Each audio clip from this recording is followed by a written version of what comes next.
Welcome back to Mirror Readings. I'm Molly, and today we're talking about Gene Key 51, which I have in my Radiance. God help me.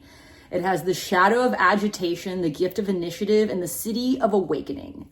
Spoiler, agitation blocks potential. It also blocks my radiance, which is my vitality, my life force, my zest. All right? And I definitely have been battling with this shadow my entire life because I be getting pissed. Pissed about what? You name it. There's a lot to be agitated about. And actually, all of us experience this shadow of agitation, usually in some form or another, when we go into meditation, especially for the first time. Have you ever gone into meditation and been like, oh my God, I'm in here alone with my thoughts. This is what my brain is doing all the time. Just like rapid fire, random shit, anxieties, resentments, whatever. Facing ourselves, going within to transmute that agitation, to just be with it, okay, until it calms down and naturally turns into initiative. That's the secret sauce of this gene key. We have to embrace all of our shadows to get to the gifts. But this one in particular, we have to sit with this agitation often, regularly, and for a long time. Often, regularly, and for a long time. That kind of made sense. But stay with me, okay? Gene Key 51 is incredibly powerful, and all of us are going to go through this transition on our journey to expanded consciousness and back to unity consciousness one way or another. But meditation is the easiest way to face it head on. If you have Gene Key 51 in your profile, you have to meditate. I'm saying that to myself as much as to y'all because I can be a little waffly in my own meditation practice. Richard Rudd describes agitation as the pressure that creates the diamond. And the dilemma of this shadow is harshness, because when we're agitated, we can be very harsh, and that can look like running away from whatever it is that's agitating us, no matter how unreasonable, or being very aggressive with it. Either way, we're harsh, whether that harshness is directed inward or projected out onto others. None of it's good. Also, we live in a field of agitation. Do you know how agitating it can be to be in human form? To have to pay taxes? I mean, turn on the news and try not to be agitated AF. This is the external aspect of this shadow, and it's the pressure cooker that is going to transmute our consciousness. We actually came here to experience this field of agitation, if you can believe that. In a reactive state, this shadow will make us straight up hostile, and when we repress it, it makes us cowardly. We're so afraid of our own insecurities that we just don't do much. We have no initiative when we repress our agitation. But to get on the on-ramp to the gift of initiative, we have to take the initiative to face our internal discomfort.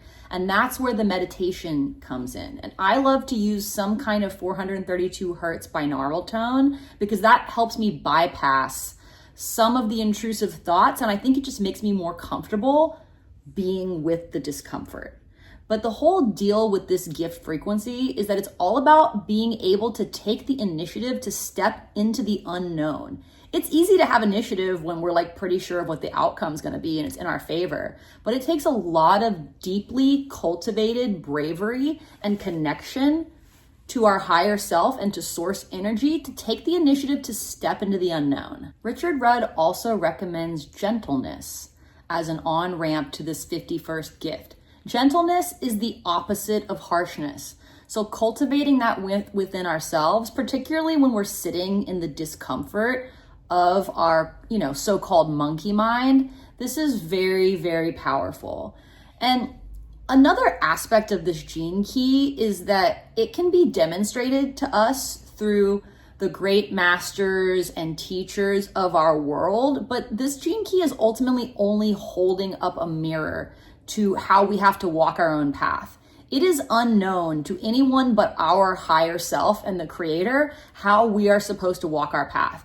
We can follow the teachings, all right, of anyone whose message resonates with us, but ultimately, unpopular opinion sometimes, but we have to get out of the guru trip and realize that all of the great gurus of this world are just holding up the mirror to what we need to learn and what we need to figure out for ourselves. Gentleness allows us the space to think about things in new ways. When we are gentle, right, consciously, we can allow new ways of thinking to arise. And then our initiative comes from this new thinking and it's way more potent. Then we're already on our way to the city of awakening. Hidden in this gift is initiation into higher consciousness. I mean, you can see it in the word initiative. And when we're in this gift frequency, we can actually love what agitates us. We can recognize it and we can embrace it. And that's how we know we've started to awaken. So here we are in the 51st city of awakening. It's hard to say what awakening in terms of consciousness is, because I think it's so different for all of us and how we experience it. But it's definitely an upsurge of frequencies in our body. We expand our ability to hold and express more frequencies, or what I like to call octaves of being. Our range develops.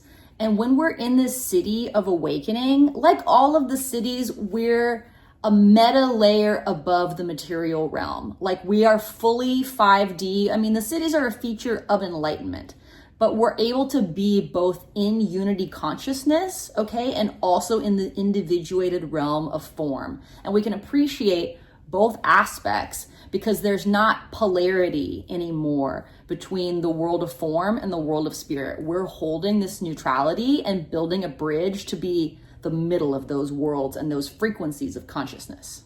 Now, these higher frequencies can be turbulent to integrate. If you've ever had a spontaneous or even like intentional Kundalini experience, I mean, we can get rocked really easily by these higher energies, and that's where gentleness comes in. We want to awaken gently. I mean, think about when you wake up in the morning, right? I mean, do you want somebody to just make a loud ass noise right next to your head? That is not the best way to awaken. We ask for a gentle awakening and cultivate that within ourselves. At this point in the human consciousness game, I think it's all about our ability to enjoy being in individuated 3D form and in higher dimensional unity, okay? Call it 5, 6, 7, whichever D you prefer, but it's up there, right? And being able to toggle back and forth between merging consciousness with other enlightened beings, with our higher selves, with the divine, and being able to enjoy being, you know, the avatar I'm playing right now, Molly. So, wishing everyone out there a very gentle awakening, and thank you so much for visiting my channel. I'm Molly, and if you'd like to get a Gene Keys reading from me, please visit mirrorreadings.com and subscribe to this channel to save 15% on all my offerings.